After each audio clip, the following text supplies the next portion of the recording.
Hello everyone, welcome back to my channel. ශ්‍රී ලංකාව කියන්නේ ස්වභාව සෞන්දර්යයෙන් පිරිපුන් රටක්. ඉතින් මේ රටේ සුන්දරත්වයේ ජෛව විවිධත්වය අනුව භූගෝලීය පිහිටීම අනුව විවිධත්වයකින් යුක්තයි.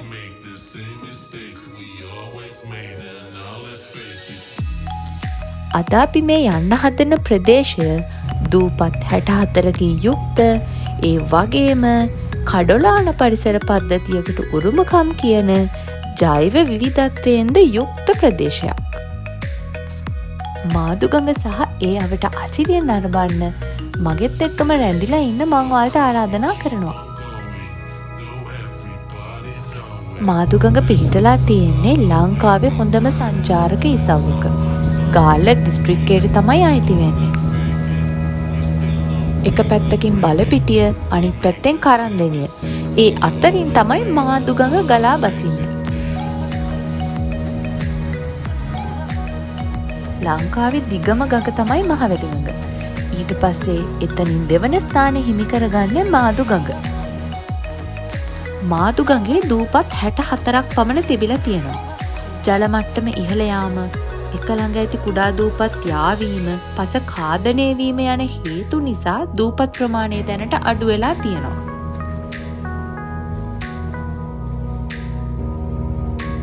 මාදුගඟේ තියෙන දූපත් අතරින් විශාලම දූපත තමයි මාදුව. අක්කර 39ක වගේ විශාල ප්‍රමාණයක දූපත හින්දා ගඟට මාදුගඟ යන නම ලැබිලා තියෙනවා කියලා විශ්වාසයක් තියෙනවා. දැනට තියෙන දූපත් අතරින් කොත්දුව, නයිදුව, සතපහදුව, මාදුව, ගෝනදුව, ගල්මන්දුව, මඩදුව ප්‍රධාන දූපත් ලෙස සැලකෙනවා. ගඟ දිගටම වගේ විවිධ වර්ගයේ වෙළඳසැල් තියෙනවා. ඉතින් අපිට අවශ්‍ය ආහාර පාන මේ වගේ මිලදී ගන්න පුළුවන්. කිරළ කියන්නේ තෙත් කලාපවල හැදෙන පළතුරක්. ඉතින් ඒකේ රස බලපුවාම මට නම් දැනුනේ ඒක නිකන් දියුල් බීමකට සමාන වගේ රසයක්. ඉතින් මාදුගඟේ සෆාරි එකක් ආවොත් අනිවාර්යෙන් කිරළ එකක රස විඳින්නත් අමතක කරන්න එපා.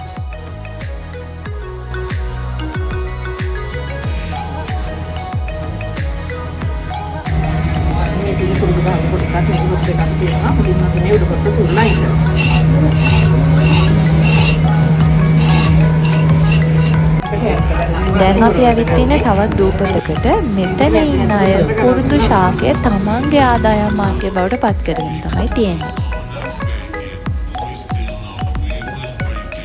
මෙතෙන්ට යන අයට කුරුඳු තැලීම, නිස්සාරණ ක්‍රියාවලිය ආරම්භයේ සිට අවසානය දක්වා බලා ගැනීමේ හැකියාවක් තියෙනවා.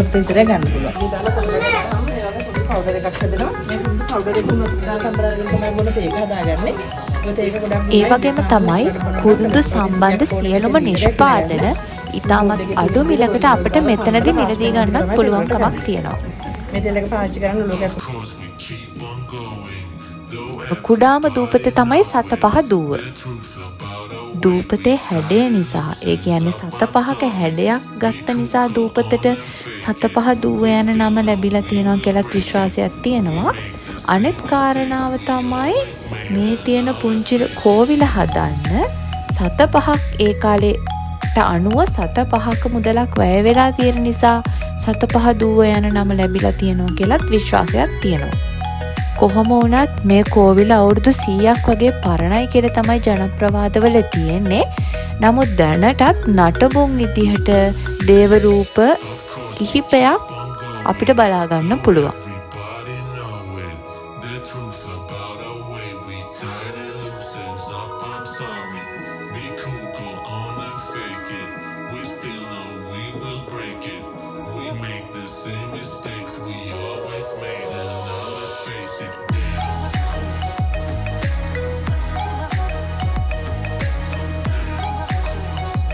කඩොලාන පරිසර පද්ධතියකට සුවිශේෂී උදාහරණයක් තමයි මේ මාදුගඟ.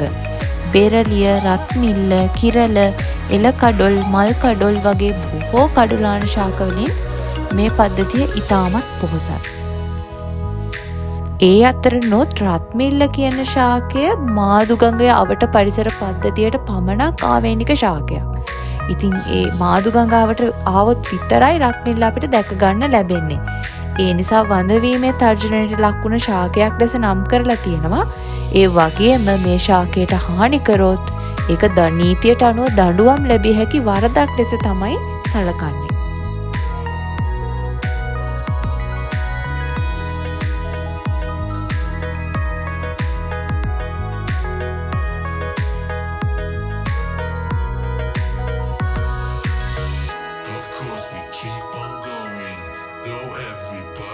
දැන් අපි බෝට් සෆාරි එකේ අවසාන කොටසට ඇවිත් ඉන්නේ. මේ දැන් ඇවිල්ලා ඉන්නේ අපි ෆිෂ් තෙරපි එකකට. ඉතින් මෙතන ඉන්නේ මේ මොසැම්බික් ෆිෂ්ලා. ඉතින් එයාලගෙන් අපිට මේ දෙන තෙරපි එකෙන් අපේ වියරණ සම ඉවත් වෙලා, මරණ සෛල ඉවත් වෙලා, පාදවල ස්නායු ක්‍රියාකාරීත්වය හොඳ තත්ත්වයට ගේන්න මේ ෆිෂ් තෙරපි එක උපකාරී වෙනවා කියලා තමයි කියන්නේ.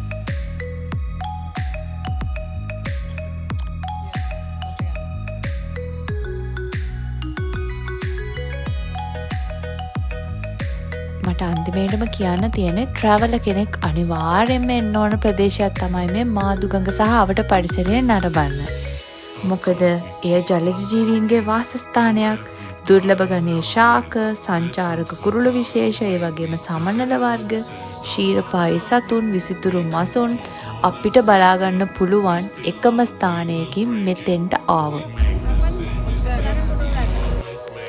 සුපහදාමෙන් අපිට මේ ලැබිලා දෙන විශ්මිත දායාදය රැක ගැනීම අපි හැමෝගෙම යුතුකමක්. ඉතින් මෙතන නරඹන්නේ නොයාලා මේ ස්ථානයේ සුන්දරත්වය තමන්ගේ ඇස් දෙකෙන් දැකලා තමන්ගේ මතකයන් විතරක් මෙතන ඉතුරු කරගෙන යන්න කියන එක තමයි කියන්න තියෙන්නේ. ඒකෙන් අනාගතයටත් මේ පරිසර පද්ධතිය මේ විදිහටම සුරැකිලා තියෙයි. තවත් ලස්සන වීඩියෝ එකකින් ඔයාලව හම්බ වෙන්න එනකම් අදට නවතින්නම්. Thank you for watching my video. Bye bye.